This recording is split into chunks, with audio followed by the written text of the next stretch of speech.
Welcome to the presentation of the ABCs of caring for children with diabetes. My name is Kate Rataj.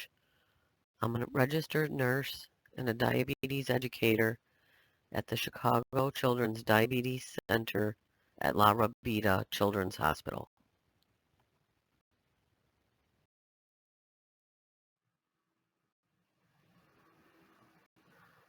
Objectives for the presentation include that the participant will understand what type 1 diabetes is, will identify treatment for type 1 diabetes, will be able to count carbohydrates, will be able to state how to dose rapid-acting insulin based on carbohydrates consumed, and how to calculate correction doses.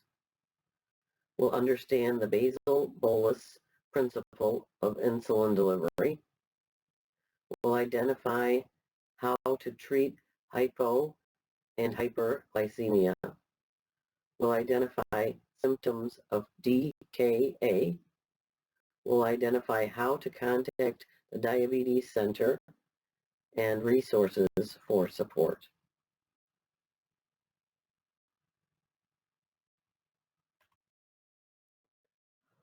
What is type 1 diabetes? Type 1 diabetes involves an autoimmune attack on the pancreas in which the beta cells that produce insulin are destroyed. Therefore, the body no longer makes insulin. Insulin is necessary for life. Therefore, people with type 1 diabetes need to take multiple daily doses of insulin. The chances of developing type 1 diabetes are 1 in 100. Type 1 diabetes is the most common type of diabetes in children. It's not related to weight, and there's a slight genetic basis. Diabetes is a disorder in the way that your body metabolizes food. This slide depicts the relationship between insulin and glucose. All the cells in the body are locked. The cells need glucose to provide energy for the body. Insulin is the key. It opens the doors to the cells of the body and allows the glucose to enter.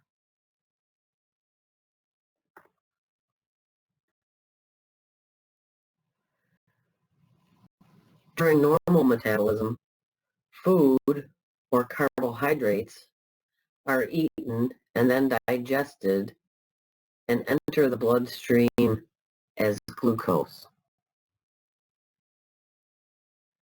Insulin is then released from the beta cells in the pancreas. Insulin allows the glucose to enter the cells. The glucose is used by the cells for energy.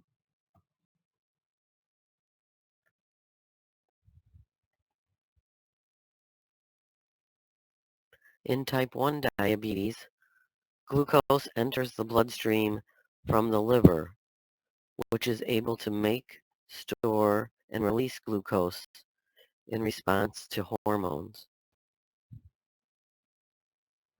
In addition, glucose is released into the bloodstream from food that is eaten and then digested in the stomach. This causes the glucose levels to rise in the bloodstream. Without insulin, the glucose is trapped in the bloodstream and unable to get to the cells to give the body energy. This causes very high glucose levels in the bloodstream, as well as lack of energy to the body.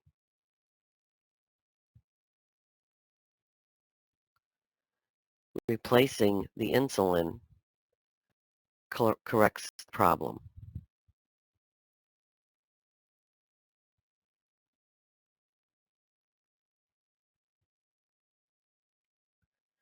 Insulin replacement must be balanced to the food intake to normalize blood sugar related to carbohydrates consumed.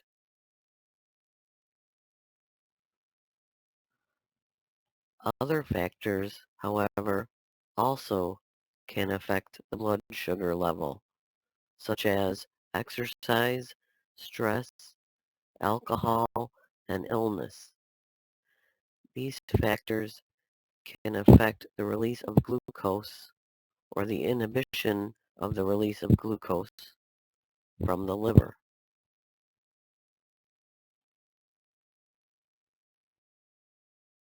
Goals of treatment for type 1 diabetes include normal growth and development, avoiding acute illness from lows or highs, and avoiding long-term complications from high blood glucose levels. Complications include kidney, nerve, and eye damage.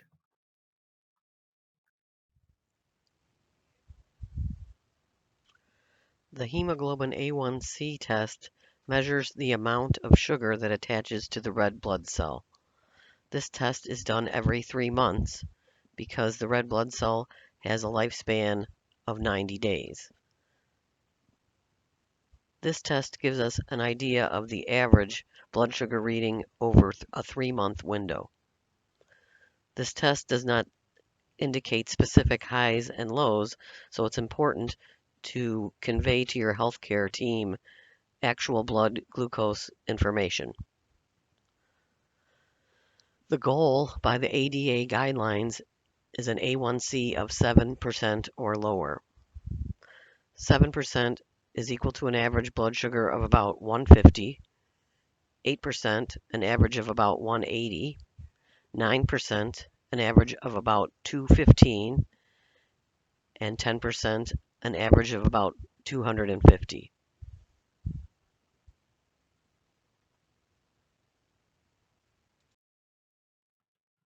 Canadian scientists Banting and Best won the Nobel Prize in Medicine in 1922 for the discovery of insulin and the first successful treatment of type 1 diabetes with insulin. Insulin can be given by a syringe or by a pen or by an insulin pump. The regimen depends on what is best for the patient.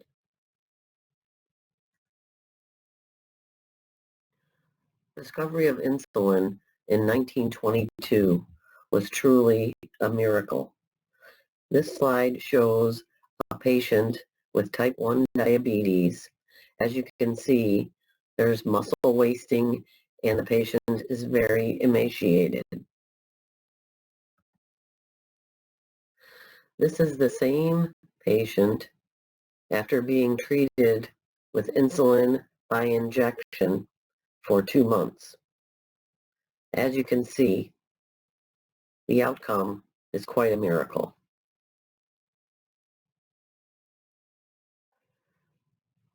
Insulin injections can be given using a syringe or an insulin pen.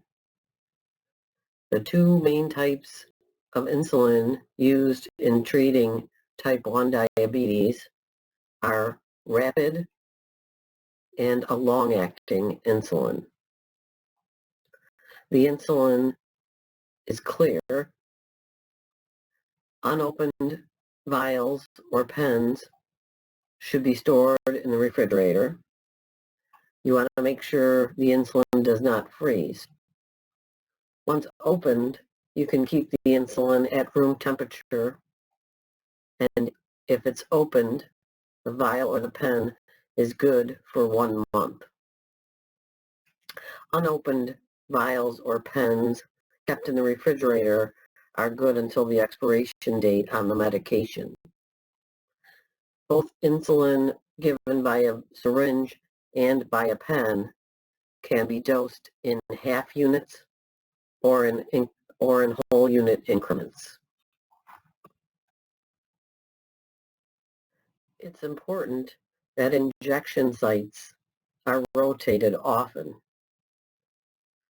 If not, hypertrophy can develop and the insulin won't absorb as well, hence will not work as well.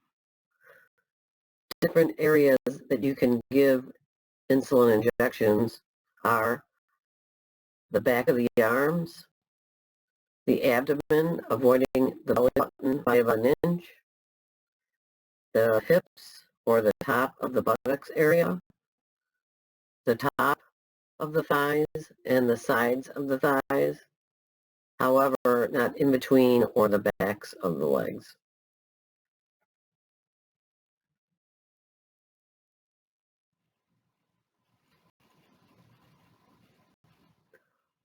Although insulin can be delivered with a syringe or with a pen, most people prefer the insulin pen. It's more discreet, more portable, and convenient to use. Dialing the dose on the pen is faster than drawing up the dose using a syringe and a vial of insulin. More accurate dosing can be done using the insulin pen. The insulin pen takes longer to deliver the insulin dose. Therefore, it's necessary to hold the needle in place under the skin for at least 10 seconds after delivering the dose.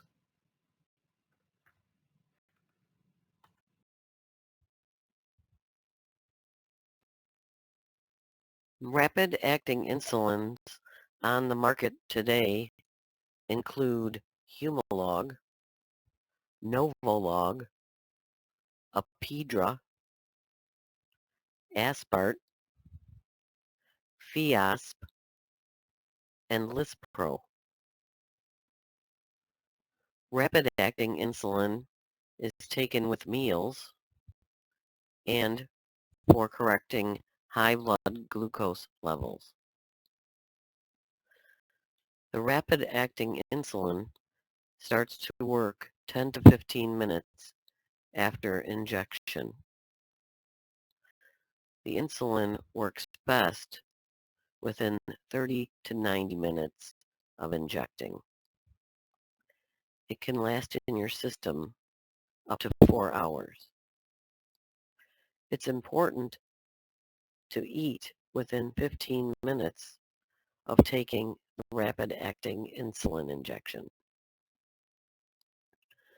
Low blood sugars occur most often when the insulin is working its best, which is 30 to 90 minutes after injecting.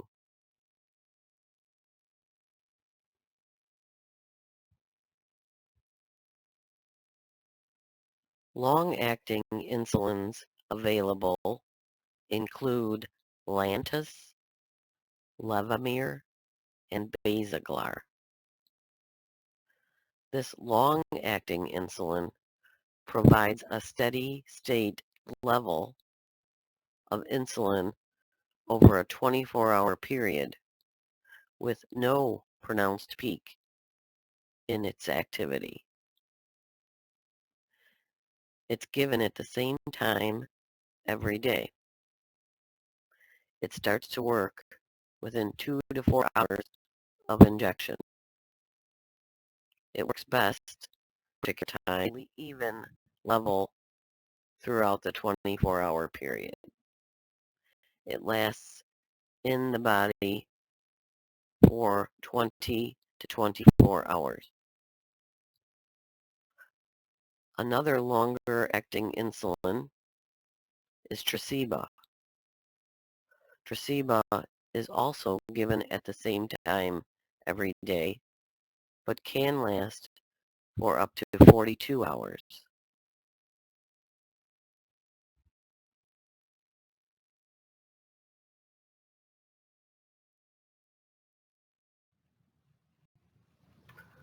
current standard of care for insulin dosing with type 1 diabetes is referred to what is called the basal bolus principle. The goal is to mimic the way the body makes insulin. The body makes insulin in small amounts over 24 hours. In response to the rise in glucose from eating carbohydrates, the body makes more insulin to respond to that rise in glucose. The basal insulin is depicted by the green line. This is the long-acting insulin. It's taken once a day. It works at the same level over a 24-hour period, and it wears out approximately 22 to 24 hours later. The orange line represents the rapid-acting insulin. This is given before meals and before snacks. This shows 3 meal doses indicated by the orange line. The insulin is given, then it starts to work, then it peaks, and then it wears out of your system within 3 to 4 hours.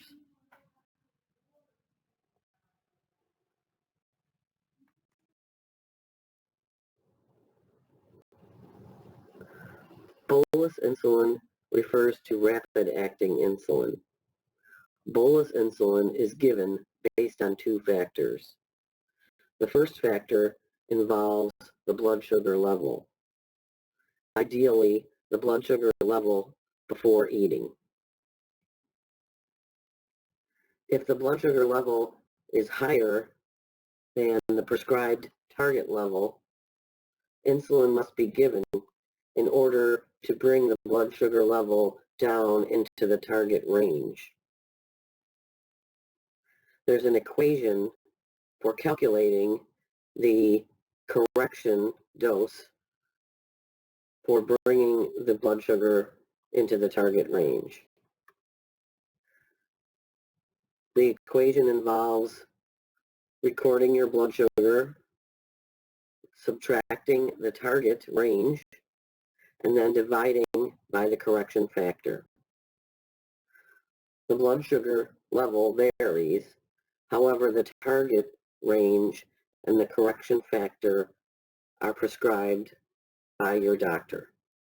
In this example, the patient's blood sugar is 250. The prescribed target is 150. The prescribed correction factor is 50. Plugging the numbers into the equation, you get 250. You subtract the target of 150, and then you divide by 50, which gives you 2 units for correcting high blood sugars in order to bring the blood sugar into the target range. A chart can also be used to calculate the correction dose.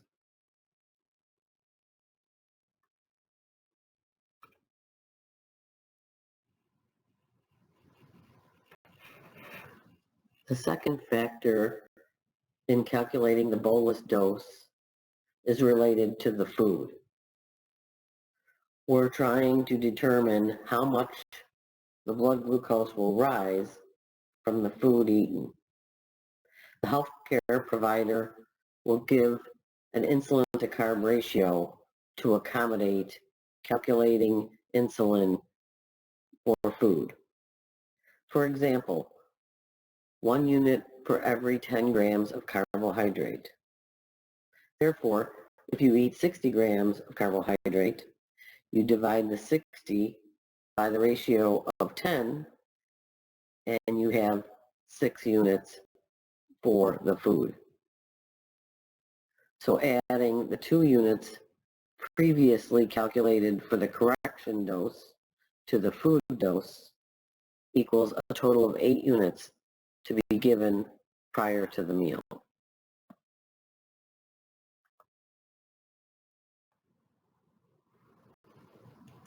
The basal bolus regimen also can be delivered by an insulin pump. The insulin pump provides a continuous infusion of insulin. Small amounts of insulin are given 24 hours per day. The small amount that's given over 24 hours continuously is called the basal insulin, and larger amounts of insulin for meals and for correcting high blood sugars are the bolus insulin. Most pumps have 3 parts. The pump contains a tiny computer. The infusion set delivers the insulin under the skin and needs to be changed every 2 to 3 days, and a reservoir or cartridge that holds 2 to 3 days worth of insulin. When wearing an insulin pump, it's still necessary to check the blood sugar information, to count the carbohydrates, and to enter this information into the pump.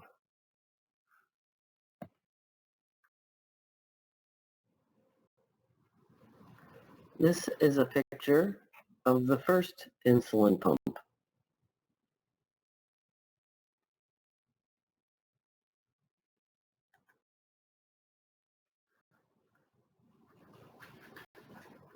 Here is a picture of insulin pumps on the market today. On the left is the Medtronic pump. In the middle is the Omnipod pump. And on the right is the Tandem T-Slim pump.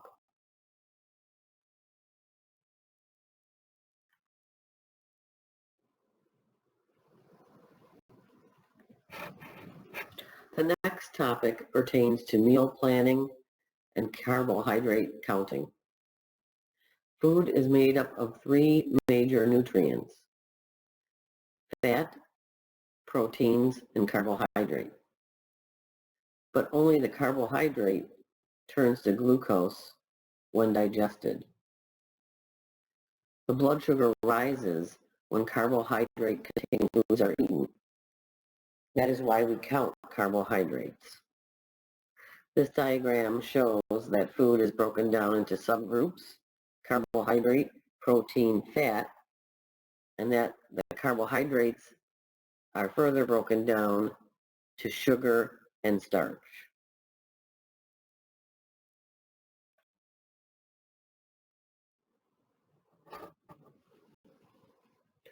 In order to count carbohydrates, we count the grams of carbohydrate in a food.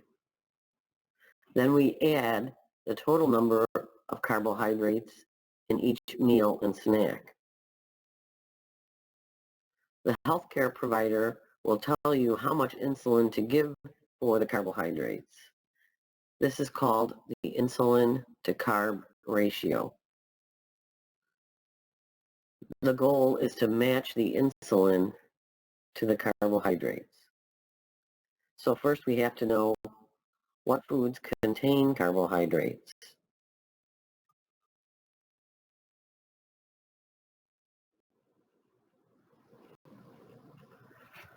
Carbohydrates include breads, grains, and cereals, fruits and fruit juice, starchy vegetables such as potatoes, corn, peas, beans, squash,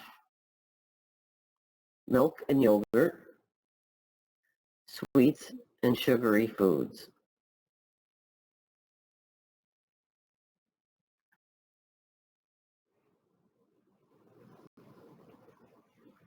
Low carbohydrate containing foods include nuts, peanut butter, salad or non-starchy vegetables, and cheese.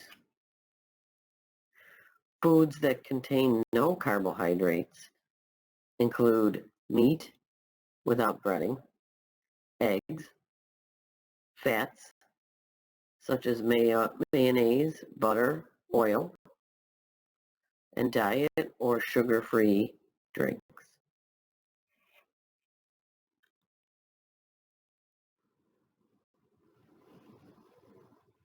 So what about protein and fat? You do not need to count the protein and fat in carbohydrate counting. Protein can indirectly affect the blood sugar in large amounts, but does not need to be counted. Fats can slow down the rate at which carbohydrates turn to glucose, so therefore eating foods high in carbohydrate and in fat can make the blood sugar stay higher longer, but the fats themselves are not counted in carbohydrate counting.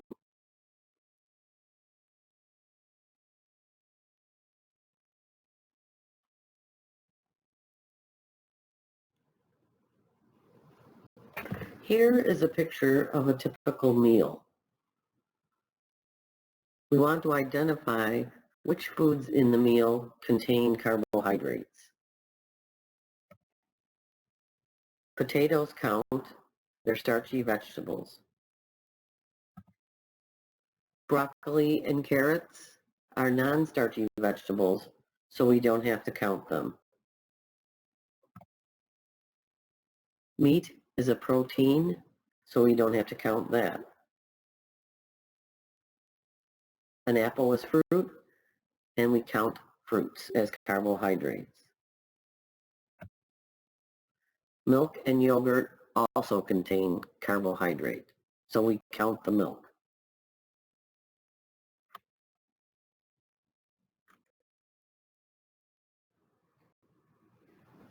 This is a picture of a typical food label.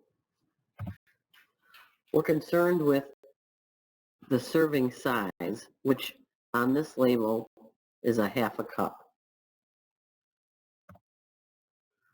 You don't want to look at the grams of the serving size. This is only telling you how much the actual product weighs. You want to look at what's called the total carbohydrate, which in this example is 32 grams. Subgroups of the total carbohydrate include dietary fiber and sugar, but this does not have to be calculated. It's included in the total grams of carbohydrate. Just because an item is labeled as sugar-free, it does not necessarily mean that it is carb-free. So you always want to look at the label.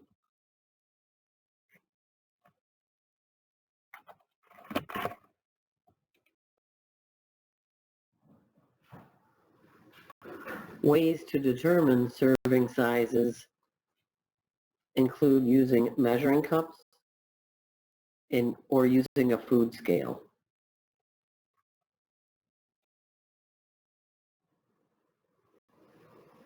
Ways to estimate portions include using a fist or a cup hand to equal 1 cup. Using the palm of the hand to measure 3 ounces of meat. A thumb equal to an ounce. The thumb tip equal to 1 teaspoon.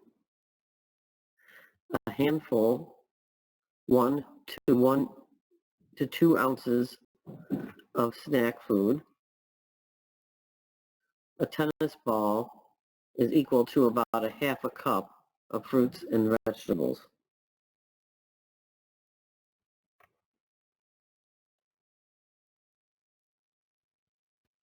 Phone apps can be used in order to look up food without labels and for finding out nutritional information from common fast food restaurants. Some apps that are useful include Go Meals, MyFitnessPal, Calorie King, and Diabetes 360 Lite.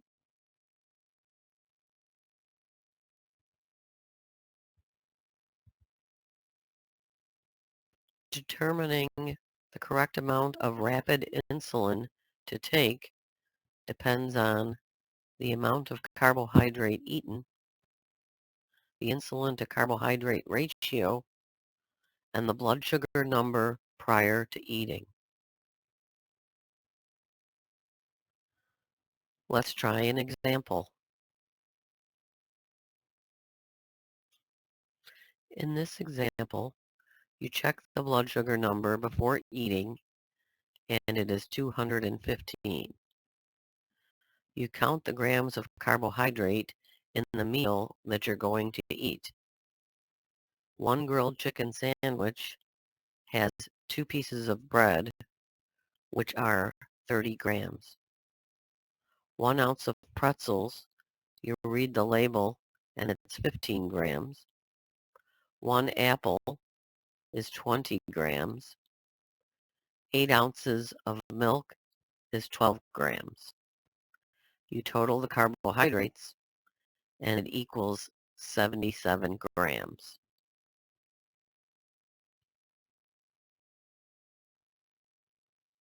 This is an example of an insulin bolus calculator worksheet. The top right contains the insulin orders prescribed by your healthcare provider. In this example, the carbohydrate ratio is 10, the correction target is 150, and the correction factor is 50. These numbers do not change, so you can plug them into the template.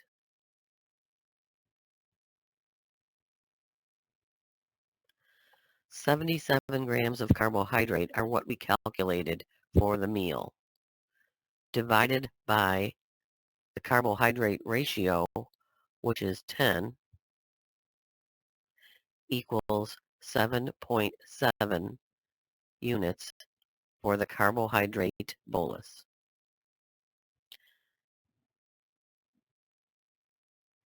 In step 2, we take the blood glucose number, which was 215, and subtract the correction target, which is 150.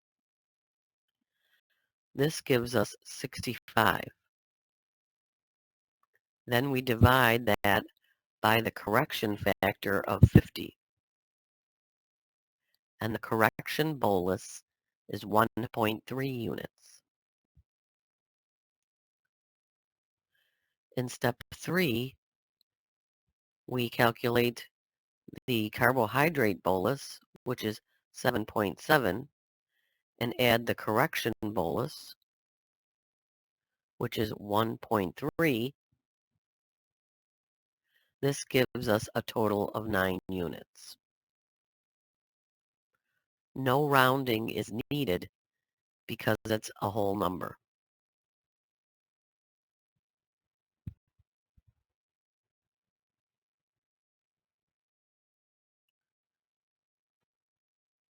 When calculating the insulin dose, if it's not a whole number and extends past a decimal point, rounding is necessary. Here are some rules for rounding. When rounding to the half unit, if it's decimal point 1 to decimal point 3, you would round down to the whole unit. If the decimal point is 4 to decimal point 7, you would round to the half unit. If it's decimal point 8 to decimal point 9, you would round up to the whole unit. When rounding for whole units, If it's a decimal point 1 to decimal point 4, you round down to the whole unit. If it's decimal point 5 to decimal point 9, you round up to the whole unit.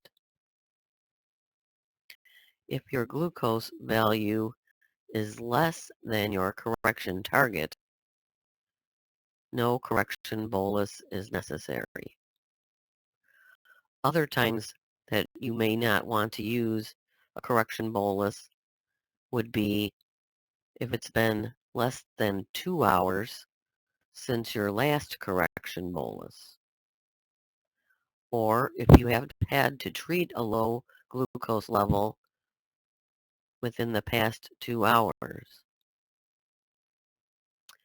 If vigorous exercise had been involved in less than an hour before giving this dose, or at bedtime or during the night, sometimes correction boluses are not given or are given in smaller amounts with a different calculation.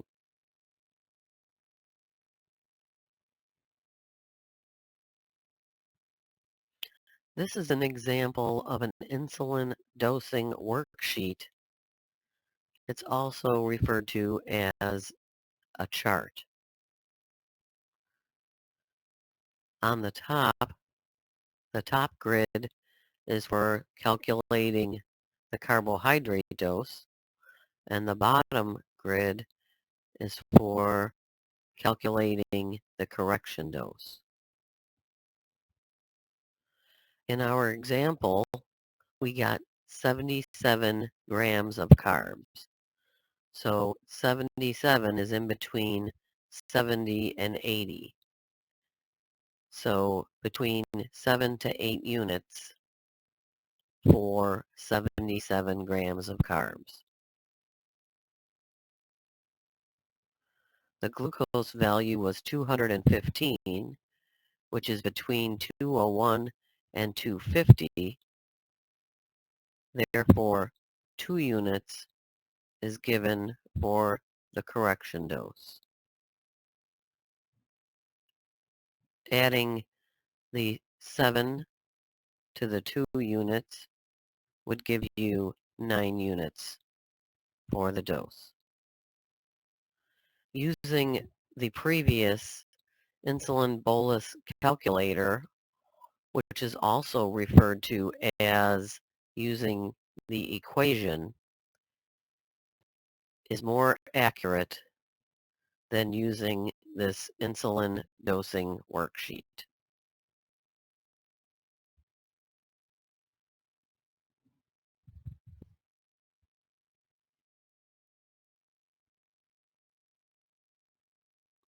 We talked about dosing for meals, but what about snacks?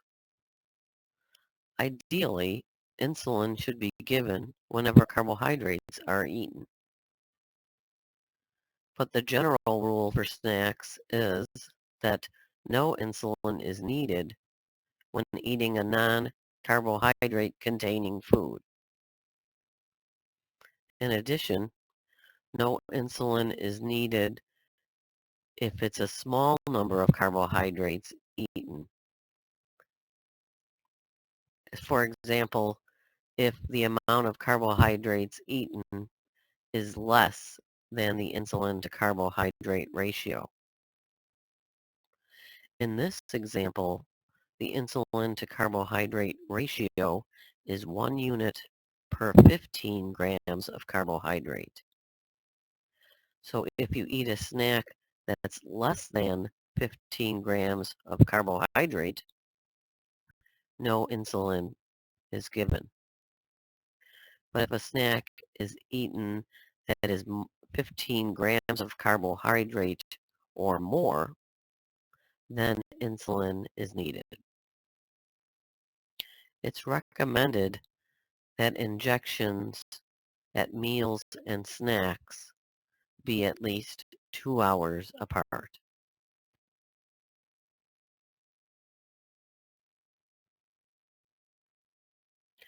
The normal range for glucose levels in a person who does not have diabetes should be fasting, meaning you haven't eaten anything, less than 126.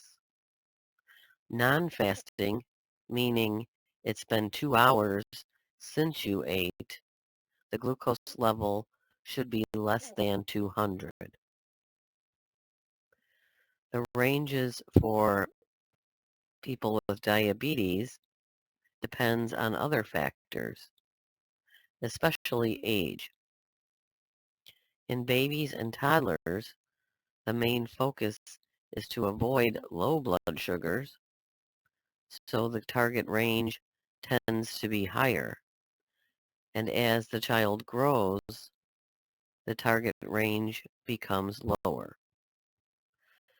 This is due to low blood sugars can affect brain development at a young age.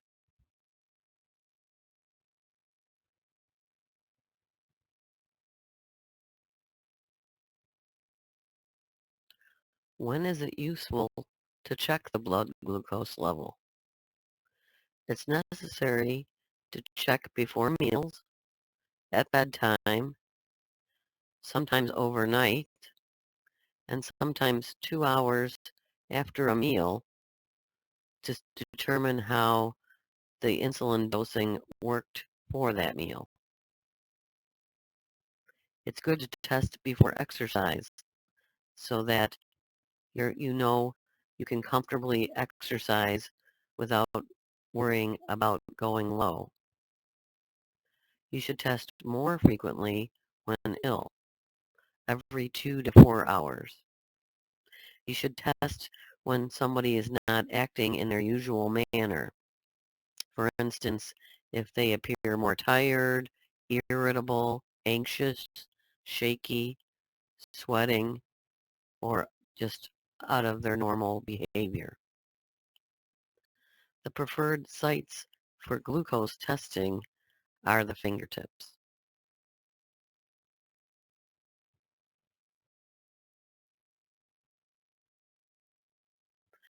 The use of a continuous glucose monitoring system has become much more common.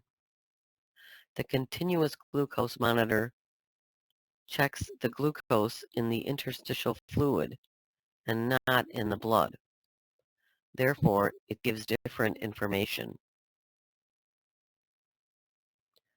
The continuous glucose monitor has a sensor that's worn on the skin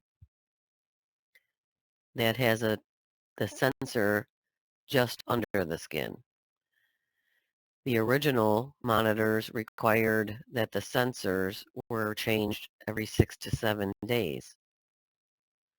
But the newer current generation sensors require changing every 10 days. Originally, these monitors required calibration. However, the newer generation models require no calibration. The continuous glucose monitor can be worn on the upper buttocks or the abdomen.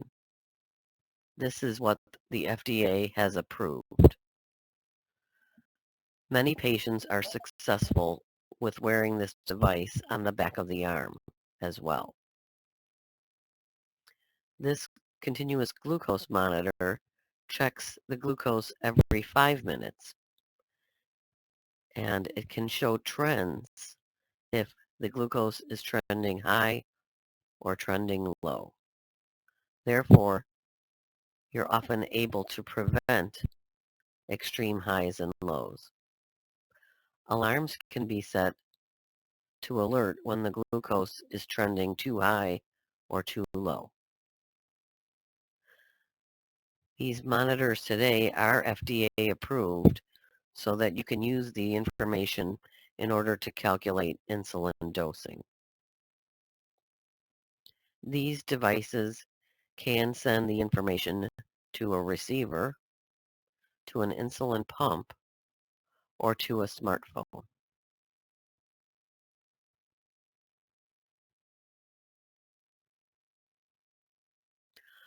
Hypoglycemia refers to low blood glucose levels. Generally, for a person who is on insulin, a low blood glucose is less than 80, or in an older person, less than 70. Causes of hypoglycemia are getting too much insulin, for example, giving the insulin and then the meal is not completely eaten. From exercise, and vomiting can also cause low blood sugars if the food never had the chance to be digested.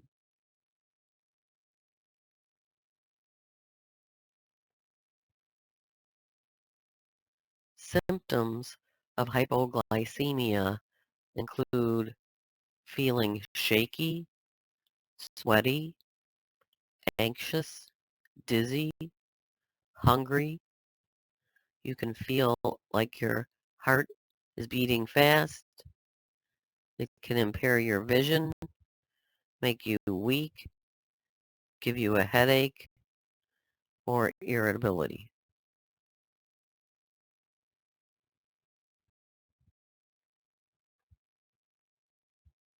Treatment for hypoglycemia is referred to as the rule of 15s. Give 15 grams of a fast-acting carbohydrate, such as a half a cup of juice, 3 to 4 glucose tablets, or a half a cup of regular pop with sugar. Wait 15 minutes and retest the blood sugar level. If the blood sugar level is still low, retreat with 15 more grams of fast-acting carbohydrate and wait 15 more minutes. Try not to overtreat low blood sugars because then that can result in high blood sugars. Icing, cake gel, and honey can be used to treat low blood sugars by massaging into the cheeks in the mouth, and it can be absorbed into the mucous membranes. For persistent lows, protein can be eaten in order to try and keep the blood glucose level from dropping.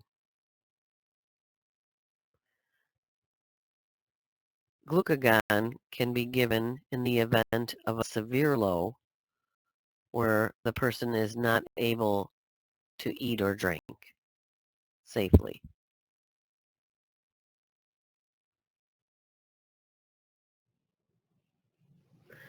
In the event of severe hypoglycemia, in which the person is unable to eat or drink, glucagon can be given by injection. Glucagon is a naturally occurring hormone that is made in the pancreas. Glucagon triggers the release of glucose stored in the liver, which raises the glucose level in the bloodstream.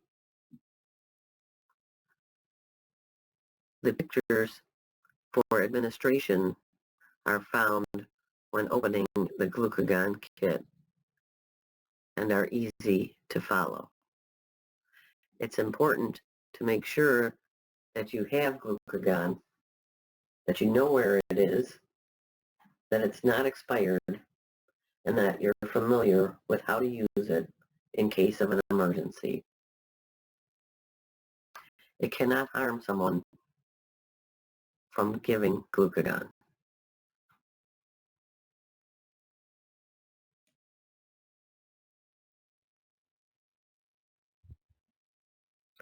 Hyperglycemia refers to high blood glucose levels. The definition varies by the target range, but generally any value over 180. Causes of hyperglycemia include illness, infection, not giving enough insulin. For example, if insulin doses are missed or miscalculated, giving injections into the same sites repeatedly, because this can make it so the body cannot absorb the insulin well. Also, the liver, which is triggered by hormones, can cause hyperglycemia. Eating in between meals or eating foods that are high in sugar can also cause hyperglycemia. Not exercising as much as usual can also cause high blood sugars, as can emotional stress and puberty. Treatment for hyperglycemia includes sugar-free fluids, lots of water, and giving insulin, the rapid-acting, a correction dose based on your scale for correcting high glucose levels.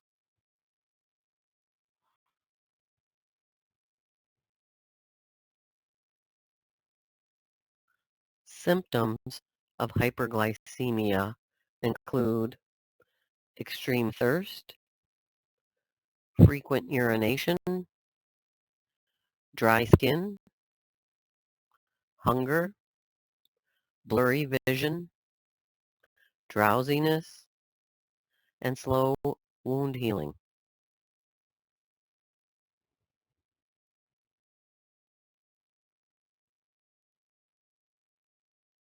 Ketones are considered to be the bad guys. These are toxic acids that build up when the body is severely lacking in insulin.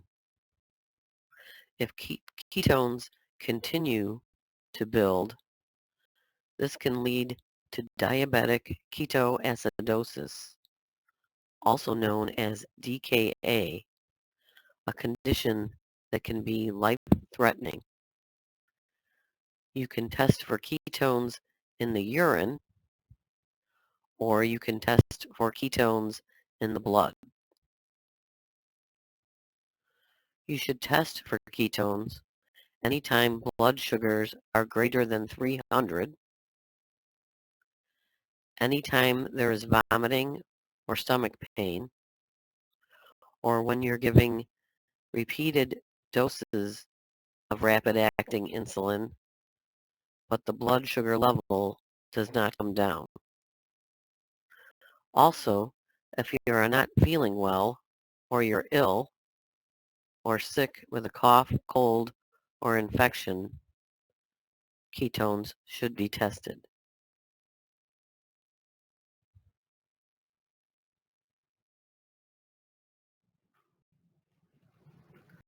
In order to test for ketones,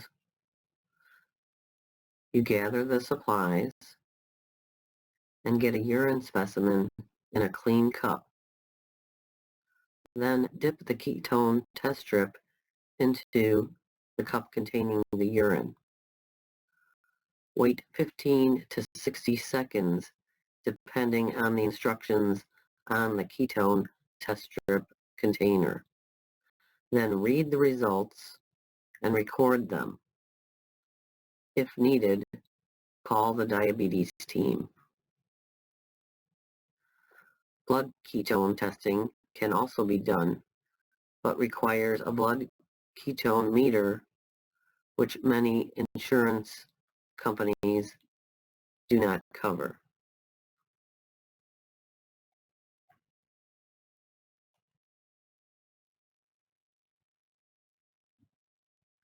In order to read the urine ketone test results, place the test strip next to the color chart on the container. If the strip does not change color or remains neutral, and the color matches negative or trace, the treatment is to drink lots of water and to take rapid-acting insulin as a correction dose prescribed by your healthcare provider. However, if the ketone strip turns color, matching small, moderate, or very large ketones, it's necessary to call the diabetes center for treatment instructions.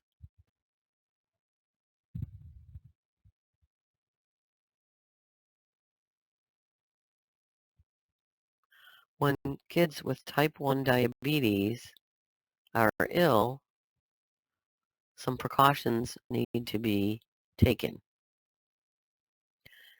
Vomiting can be caused by an illness, but in the person with type 1 diabetes, we're always concerned with vomiting being caused by ketones, which are due to lack of insulin. We're also concerned with high blood glucose levels because illness stresses the body and generally makes the glucose levels higher. So that is why anytime there is illness or vomiting or persistent high blood glucose levels, it's important to test the urine for ketones. If ketones are present, more insulin is needed in order to treat ketones. Therefore, we recommend that you call the diabetes center. Testing for ketones should be done throughout the illness until the illness is resolved.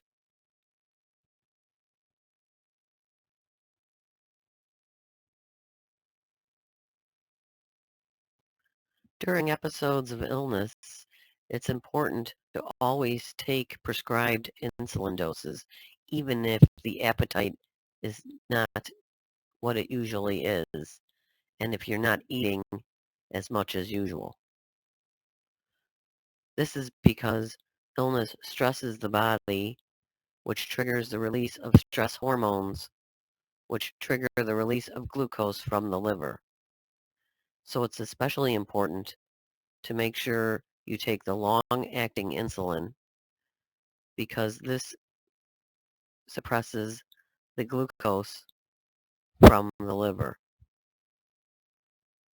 Cough and cold medicines can affect the blood sugar as well, especially liquid medications for children, because often sugar is added in order to make the medication more palatable. There are sugar-free options available, so you can check with your pharmacist.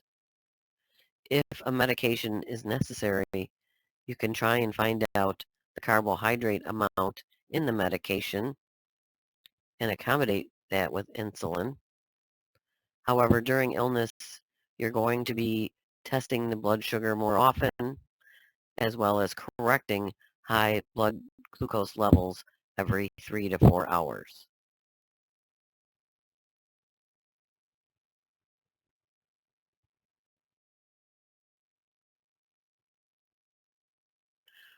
During illness, it's important to follow sick day management protocol. This includes checking your blood sugar every 2 to 4 hours and checking your urine for ketones each time you urinate.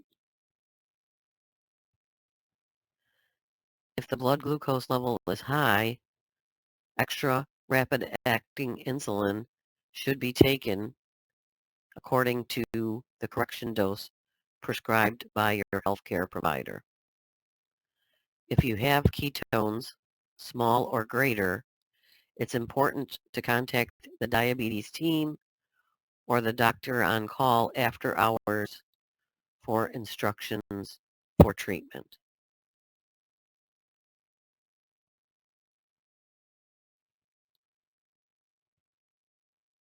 Diabetic ketoacidosis, or DKA, is preventable by following the protocol for blood sugar and ketone testing.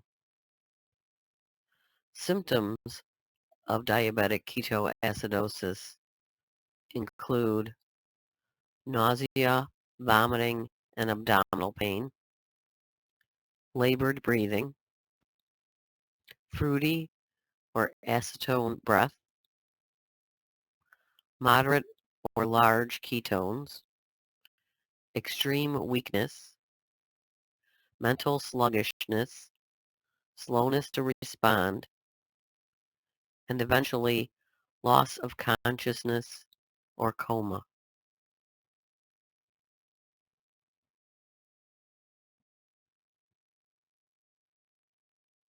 Daily exercise is recommended for all, but for kids with diabetes, it's recommended to get at least 30 minutes of exercise daily. In many ways, exercise acts like insulin.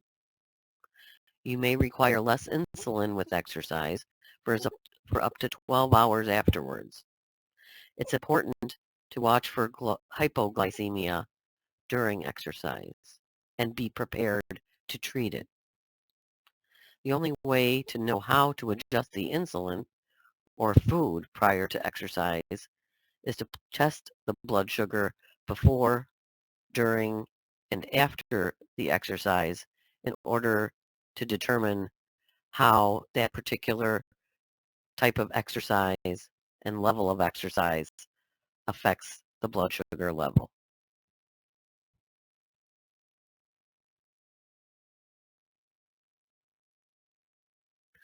Motivation and support are important in the successful treatment of type 1 diabetes. It's not easy having diabetes, nor is it easy to accomplish the daily tasks involved in treatment of type 1 diabetes. It's necessary to have help and supportive supervision at home as well as at school. Kids with type 1 diabetes become more independent in their care with age. However, they should never manage their diabetes alone. They may need a break from caring for their diabetes, and parents should realize this and be on the lookout for signs that their child is burnt out from the daily task of taking care of the diabetes. And they should be able to take over when the child needs a break from the diabetes care tasks. It's beneficial if the whole family works together and makes healthy changes. Discussing complications that occur from not taking care of diabetes has been proven not to be a motivating factor in diabetes self-care. So that is not the tactic that should be used. It's beneficial to seek counseling in order to help cope with the diagnosis of diabetes because it's a chronic illness and very challenging in treatment. There are a lot of emotions involved in having diabetes. Crying, anger, feelings of being overwhelmed, and confusion. But it's important not to blame. It's better to say, let's fix that high blood sugar, instead of, why is your blood sugar so high?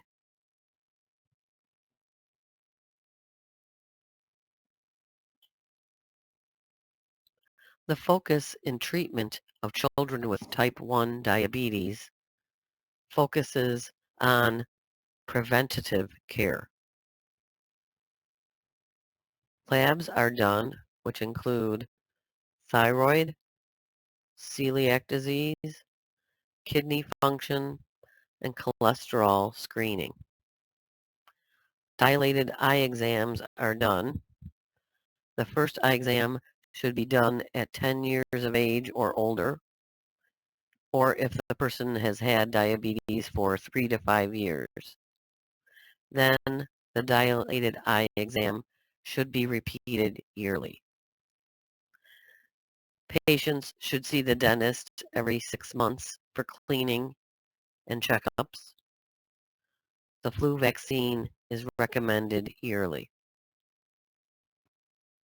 The doctor inspects the feet and tests the sensation to the bottom of the feet, and if needed, a referral is made for podiatry.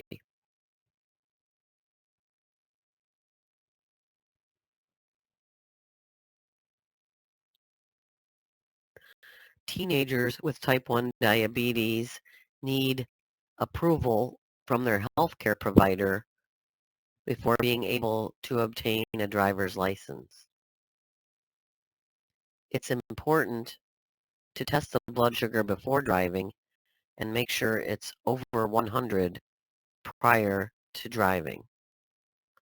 It's also important to have diabetes supplies and a treatment for low blood sugar in the car at all times.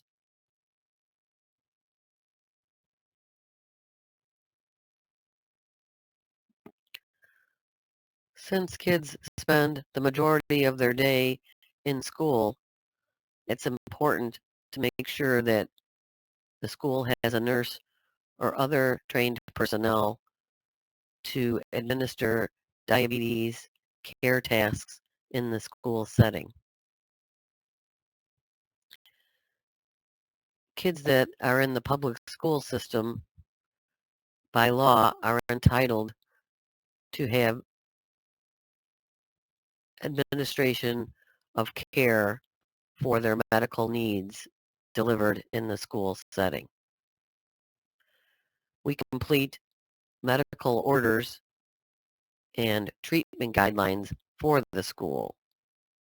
If you want us to send information directly to the school or communicate directly with the school about your child's medical condition, it's important that you sign a release of information allowing the medical team to communicate directly with school personnel.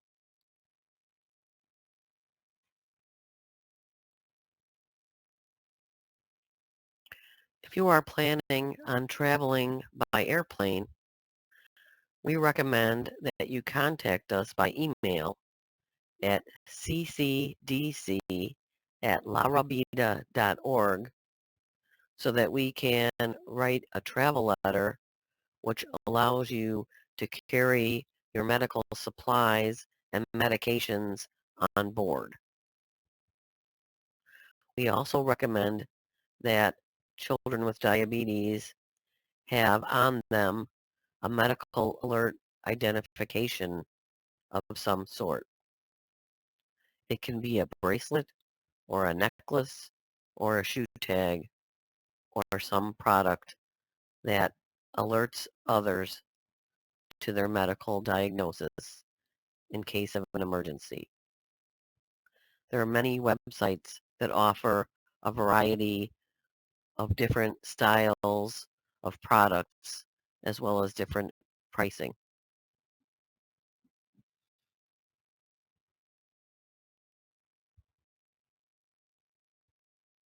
It's important to know how to reach the diabetes medical team. We have a toll-free number, which is 800-770-2232. So you should program this number into your phone.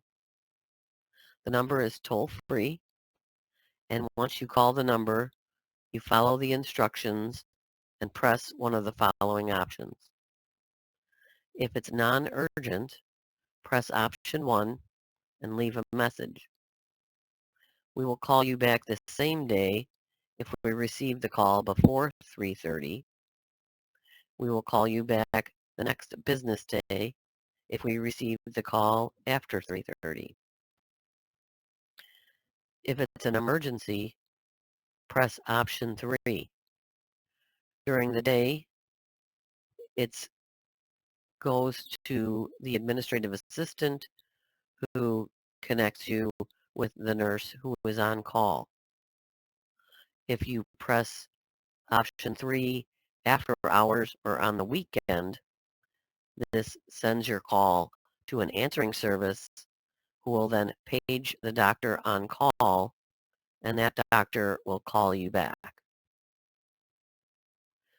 If you want to make an appointment, press option 1 and leave a message.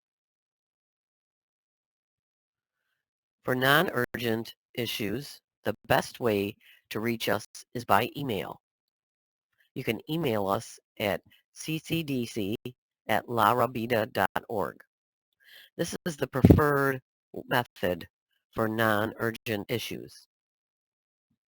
These can be blood sugar reviews, requests for forms, travel letters, or medication refills.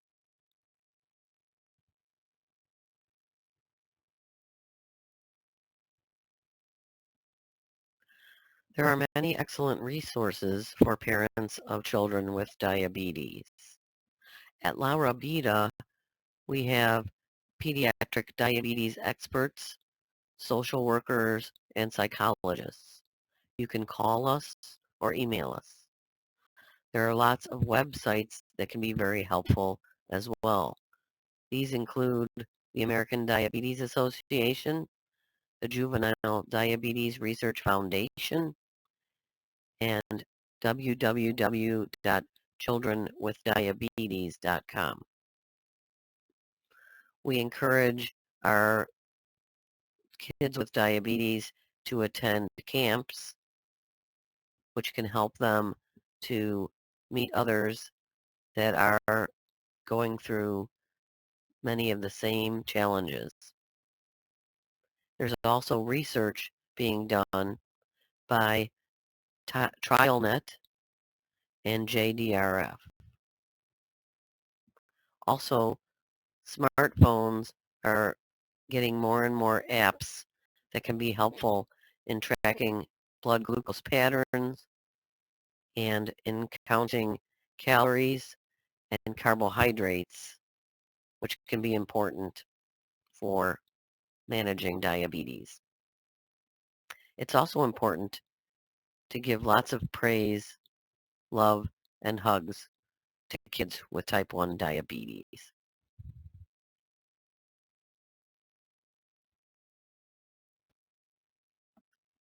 This concludes the presentation.